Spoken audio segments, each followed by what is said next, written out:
ಕನ್ನಡದ ಕಣ್ಮಣಿ ಅಣ್ಣವರ ಒಂದು ಅಮರ ಕತೆ. ನಮಸ್ಕಾರ, ನಾನು ದರ್ಶನ್.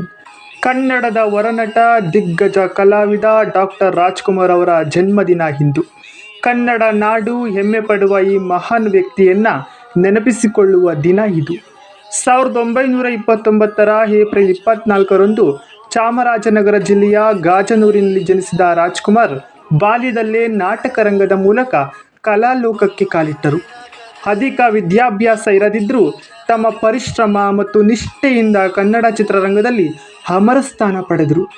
1954ರಲ್ಲಿ ಬೇಡಾರ ಕಣ್ಣಪ್ಪ ಚಿತ್ರದ ಮೂಲಕ ಸಿನಿರಂಗ ಪ್ರವೇಶಿಸಿದ ಅವರು ನಂತರ ಬಂಗಾರದ ಮನುಷ್ಯ, ಕಸ್ತೂರಿ ನಿವಾಸ, ಸತ್ಯ ಹರಿಶ್ಚಂದ್ರ, ಭಕ್ತ ಪ್ರಹ್ಲಾದ, ಜೀವನ ಚೈತ್ರ ಸೇರಿದಂತೆ 200ಕ್ಕೂ ಹೆಚ್ಚು ಚಿತ್ರಗಳಲ್ಲಿ ಅಭಿನಯಿಸಿ ಕನ್ನಡದ ಕೀರ್ತಿಯನ್ನು ವಿಶ್ವಮಟ್ಟಕ್ಕೆ ತಲುಪಿಸಿದರು. ಅವರ ಚಿತ್ರಗಳು ಕೇವಲ ಮನರಂಜನೆ ಮಾತ್ರವಲ್ಲ, ಜೀವನ ಪಾಠಗಳು, ಸತ್ಯ, ಧರ್ಮ, ಕುಟುಂಬ ಮೌಲ್ಯಗಳು, ಪರಿಶ್ರಮ ಇವೆಲ್ಲವೂ ಅವರ ಚಿತ್ರಗಳಲ್ಲಿ ಜೀವಂತವಾಗಿದ್ದವು. ಜನರು ಅವರನ್ನು ಅಣ್ಣವರು ಎಂದೇ ಕರೆಯಲು ಕಾರಣ ಅವರ ಹೃದಯ, ಸರಳತೆ, ವಿನಯ, ಎಲ್ಲರನ್ನ ತಮ್ಮವರಂತೆ ನೋಡುವ ಗುಣ. ಇವುಗಳೇ ಅವರನ್ನು ಕುಟುಂಬ ಸದಸ್ಯರಂತೆ ಜನಮನದಲ್ಲಿ ನೆಲೆಗೊಳಿಸಿತು. ರಾಜ್ಕುಮಾರ್ ಅವರನ್ನು ಬಂಗಾರದ ಮನುಷ್ಯ ಎನ್ನುವ ಬದಲು ಬೆವರಿನ ಮನುಷ್ಯ ಎಂದರೆ ತಪ್ಪಾಗಲ್ಲ. ಜ್ವರ ಬಂದರೂ ಶೂಟಿಂಗ್ ನಿಲ್ಲಿಸದಷ್ಟು ಕರ್ತವ್ಯ ನಿಷ್ಠೆ, ಸಮಯ ಪಾಲನೆ ಇವು ಅವರ ಒಂದು ಜೀವನದ ಗುರುತುಗಳು.